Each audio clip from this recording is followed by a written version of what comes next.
Updating your email address on TripAdvisor is a straightforward process. Follow these steps to ensure your account information is current. Step 1. Log in. Visit the TripAdvisor website and log into your account using your current email address and password. Step 2. Access account settings. Once logged in, click on your profile picture or the account icon in the upper right corner to access the account settings menu. Step 3. Navigate to email preferences.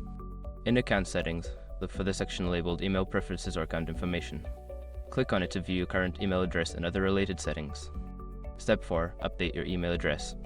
Find the option to change your email address. Enter your new email address in the provided field and ensure it is typed correctly. Step 5. Save changes. After entering your new email address, look for a Save or Update button. Click it to confirm the change. You may receive a confirmation email at your new address to verify the update. Make sure to check your new email for any verification messages from TripAdvisor. Keeping your contact information updated helps ensure you receive important notifications and updates.